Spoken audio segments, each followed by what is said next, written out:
Madame la ministre des Solidarités et de la Santé, Messieurs les secrétaires, le premier secrétaire de l'ambassade du Congo en France, chers amis, membres de l'association Espoir de Vivre, chers amis légionnaires qui sont dans la salle et distingués invités. À cet instant solennel et mémorable de ma vie, je voudrais d'abord me retourner vers les enfants drépanocytaires, les enfants orphelins, ainsi que les enfants handicapés, pour leur dédier cette médaille.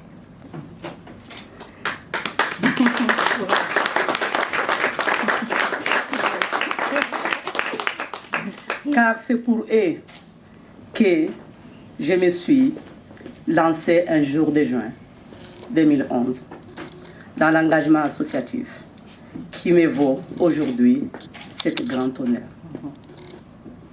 Ce moment ne peut être pour moi que celui de dire merci.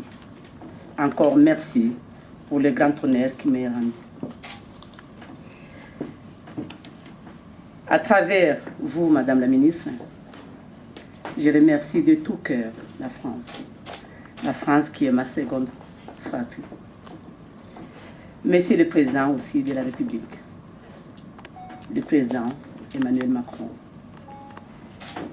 en particulier pour cette inestimable reconnaissance à mon endroit, à l'endroit de ma modeste personne. Merci aussi pour vous-même. Pourquoi j'ai dit d'abord pour vous-même, Madame la Ministre?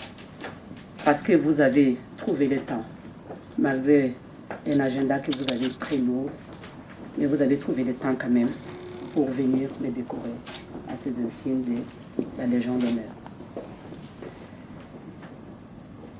Outre ma famille, mes amis et les membres de l'association Espoir de Vivre, je tiens à remercier un homme qui aussi m'a accompagné lors de ces combats depuis les premiers jours jusqu'à aujourd'hui.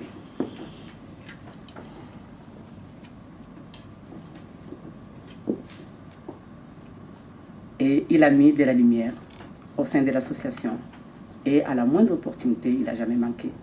Il s'agit de M. Olivier Stirne, qui est l'ancien ministre, ainsi que parrain de l'association Espoir de Vivre.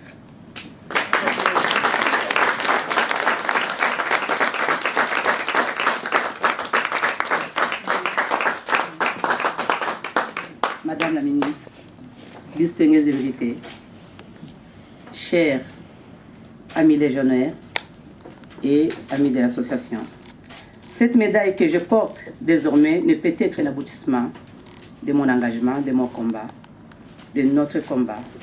Bien au contraire, elle est davantage une source de motivation qui va décupler notre engagement associatif.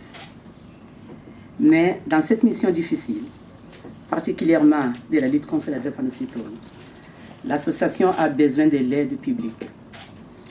Les temps sont certes difficiles au plan économique et financier. Malheureusement, la maladie ne connaît ni les temps, ni les contraintes budgétaires. Au contraire, elle s'emploie plutôt à produire une compatibilité macabre aux patients et au décès d'enfants innocents. Nous devons par conséquent y faire face. C'est pourquoi je me permets de demander l'intervention du ministre des Santé et des Solidarités, de la Santé plutôt des Solidarités, pardon, excusez-moi, Santé et des Solidarités, des projets de l'association. Donc je demande à vous, Madame la Ministre, de m'aider pour ce projet de l'association que je ne pourrais mener seul. Et 1 euro venu de votre part, Madame la Ministre, sera toujours le bienvenu. Croyez-moi, Madame. Je tiens vraiment à remercier tous les médecins. Je vois il y a beaucoup de médecins qui sont dans la salle parce que tous ces médecins m'ont toujours suivi dans mon combat dès le premier jour. Et à chaque fois, je me souviens quand j'ai créé l'association, Madame de Montalembert m'a dit, mais vous savez madame, on cherche des parents des enfants malades, surtout les drépanocytaires, pour pouvoir créer des associations parce que nous étant médecins, on ne peut pas parler à tout le monde de cette maladie. Mais les parents ont honte de cette maladie. Parce qu'à l'époque, en Afrique, c'était une maladie de honte. Donc, ils se disaient, chaque parent qu'on proposait n'avait pas ce courage de le faire. Et quand il m'a dit, moi je lui ai dit, non madame, moi je ne peux pas avoir honte. Je préfère être celle qui va avancer dans les noirs pour éclairer ceux qui viendront derrière moi. Parce que c'est très difficile. Avoir un enfant malade, ça change toute la vie de la maison. Donc j'ai demandé à ce que je puisse créer cette association et en travaillant en partenariat avec tous les hôpitaux de la France. Et elle m'a dit oui, elle était très heureuse. Et depuis ce jour-là que j'ai créé l'association, quand j'organise une conférence, même monsieur le maire Patrick Ollier d'ailleurs, que je demandais à ce que vraiment qu'on puisse aussi applaudir pour lui, m'a jamais abandonné. Toujours il y a une salle qui est mise à ma disposition. Et à celle que je devrais aussi remercier beaucoup aujourd'hui, Madame Michel Alliot-Marie, malheureusement que l'agenda plutôt n'a pas permis, m'ont jamais abandonné dans mon combat. On est toujours ensemble avec les médecins. Ils mettent toujours la salle à disposition partout où je vais. Et puis, je crois qu'à travers cette association, ça a permis à beaucoup de personnes de connaître ce que c'est la drépanocytose. Parce que j'étais partie avec le principe, même s'il y a 2 personnes dans la salle, je vais faire la conférence. Parce que je sais que si je fais la conférence avec 2 personnes, et les 2 personnes vont encore parler à d'autres personnes, c'est comme ça que ça va aller. Heureusement pour moi qu'à chaque fois que j'ai fait, comme vous a dit le docteur Giraud, j'ai toujours eu la salle pleine de gens. Et comme ça, au moins, les gens qui ne connaissaient pas ce que c'était la drépanocytose, au moins ont pris conscience de ça.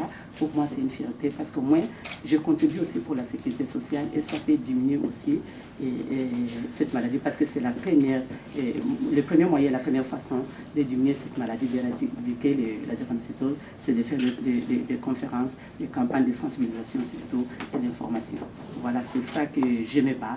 Et là, je fais au moins partout dans les provinces en France. En ce moment, je suis encore à Nice et Villeneuve-Loubet. Et je crois que je vais m'étendre encore plus que ça pour que vraiment que tout le monde puisse comprendre ce que c'est la drépanocytose. Et excusez-moi, je vais être très court.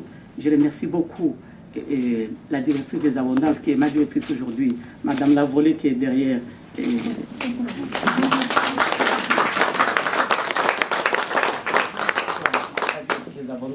Et il y a d'autres directrices qui sont passées avant, qui sont venues m'honorer vraiment. Je voudrais leur dire bonjour. Il y a Madame Angélée Camille. Il y a aussi la directrice Madame Fourier qui est derrière là. Et il y a Madame de Cédot qui est aussi directrice. Donc tous les autres qui sont venus me soutenir, c'est vraiment une fierté. Ça, je peux leur dire que je suis très touchée. Et il y a aussi ma directrice du service économique qui est Madame Walter qui est toute derrière. Merci encore M. Ollier, qui est un grand ami pour moi, notre ami, M. le maire derrière ma maison, qui m'a